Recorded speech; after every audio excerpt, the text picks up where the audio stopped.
Lo del otro día de Independiente, hay que decir que tristemente no sorprendió tanto. Yo lo titulaba como un gran fracaso, porque había entusiasmado por momentos, tal vez más por posición en la tabla que por buen rendimiento a lo largo del torneo el equipo de Carlos Tevez, porque había sido siempre un equipo de ratitos. Ese electrocardiograma, como lo venimos definiendo acá, que no es mío el término, siempre digo, fue Eduardo Domínguez el que alguna vez lo dijo dirigiendo Independiente, y a mí me quedó. Y desde ese momento hasta el día de hoy Independiente sigue siendo eso, un equipo de ratitos, un equipo que tal vez te juega bien 70, 80 minutos como máximo, a veces 45, y lo del otro día contra Talleres fueron 45. Voy a hablar primero desde lo micro, que fue el partido con Talleres, y después iremos abarcando un poquito más, sin hacerlo muy extenso, porque la verdad es que ya sería sobreanalizar una situación. Pero la realidad es que el otro día el hincha de Independiente en los primeros 45 minutos estaba exaltado, estaba sorprendido, porque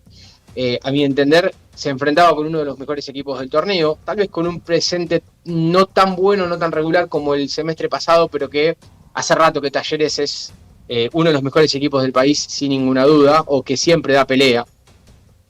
E Independiente en esos primeros 45 minutos no solamente lo había logrado, no solamente le había logrado hacer 2 goles, sino que además le había controlado bastante bien el partido y le había hecho echar un jugador. Es decir, un combo bastante, un caldo de cultivo bastante productivo para Independiente, que terminaba esos primeros 45 minutos con 2 goles arriba y 11 jugadores en cancha contra 10. Con un técnico que siempre fue, a mi entender, creo yo, más motivador, más anímico y buen lector de partidos,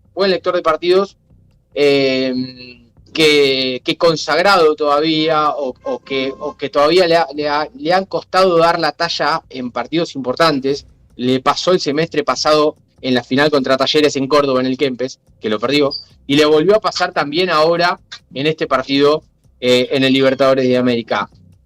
Una gran imagen en el primer tiempo del Rojo y una pésima imagen en el segundo. ¿Qué es lo que cambió? ¿Qué es lo que le pasó al equipo para mutar de esa manera? Bueno,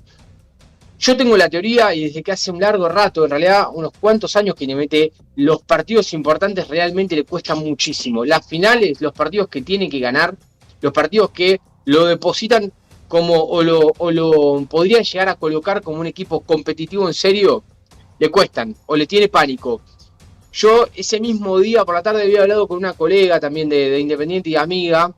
y que los dos coincidíamos y nos reíamos diciendo lo peor que nos podía pasar era definir el partido en el Libertadores de América. Lo peor que le podía pasar a Independiente era definir con su gente, porque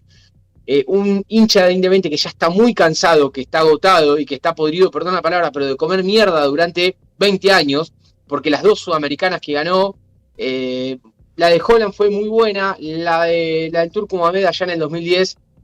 fue lo que después termina desencadenando el descenso en 2013. Pero fueron 2 gotitas de agua, fueron 2 oasis en el desierto. Nunca sirvió eso para crecer, para continuar para adelante. Entonces, el hincha de Independiente está podrido, está muy cansado. Y volviendo a lo del partido de Talleres del otro día, el público en la previa le podía jugar muy en contra a ese Independiente. Porque si no agarraba la pelota, o porque si Talleres lo lastimaba antes que el equipo de Tevez, cosa que no pasó, pero que en la previa podría haber pasado, lo hubiera puesto en un clima que fue el que vimos en el segundo tiempo en realidad, que después terminó ocurriendo con un resultado a favor. Y después, en ese segundo tiempo, la gente en contra lo termina complicando y lo termina perjudicando mucho más a Independiente. Entonces ya Independiente no solo jugaba con Talleres y con la desesperación de ese gol, para mí de alguna manera fortuito de Girotti, porque le queda justo el rebote, la pelota le pega al Tata Martínez que lo coloca Rey, fue un golazo en definitiva, pero a partir de ahí se empezó a sentir una desesperación gigante en la cancha, y el público, este público que hablábamos en la previa, este hincha de Independiente que está cansado, terminó presionando más a un equipo que le temblaban las piernas, que empezó a no dar 2 pases seguidos, que empezó a revolear pelotazos como se lo vio durante casi todo el torneo, y por eso es que termina Talleres encontrando un empate que hasta lo podría haber ganado incluso en ese gol que le terminan cobrando offside, bien, un buen offside, pero termina defendiéndose Independiente, despelotado, sin ideas. En definitivo y en resumen, el Independiente que se vio durante las 14 fechas, ese del segundo tiempo de Talleres, fue prácticamente el que se vio durante las 14 fechas.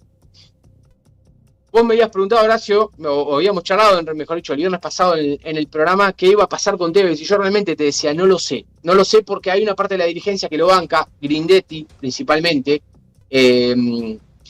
hay una parte de la dirigencia que no, que ya tal vez le empezaban a picarle el bolito. Pero yo creía, y es lo que termina ocurriendo, por lo menos hasta el día de hoy, que la decisión de si Tevez se iba o no Independiente iba a pasar más por Tevez. Cuando Tevez se elige suspender la conferencia de prensa después del partido, la verdad es que entre los colegas empezamos a oler ese olorcito de que podía llegar a dar el portazo, pero por un tema propio, de decir, no le encontré la vuelta, no puedo con esto, por un tema de ego y de que se vaya. Finalmente, bueno, lo que ocurrió es lo que ya se sabe, entrenamiento al día siguiente, que fue más una charla, la reunión al otro día, el día miércoles ya con Grindetti, con la dirigencia, y se acomodaran algunas cuestiones. En definitiva, en resumen, y para darle paso a Juli y también abrir el juego con ustedes, compañeros, lo que pasó el otro día en la cancha de Independiente no sorprende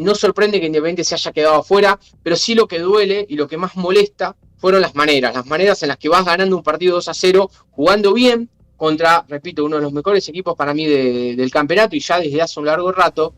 y de que porque la cabeza propia y el espíritu propio de los jugadores de Independiente, que termina siendo un equipo cagón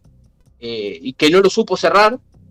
se termina perdiendo una clasificación en la única competencia que le importaba al rojo, porque sí, es cierto, todavía tiene Copa Argentina, de hecho se conoció el rival esta semana, pero lo único que le importaba a Independiente y al hincha Independiente y a Tevez era por lo menos avanzar esta etapa y llegar lo más lejos que se pueda en la Copa de la Liga. No pudo hacerlo y por eso lógicamente hay una bronca tremenda en todo el mundo independiente.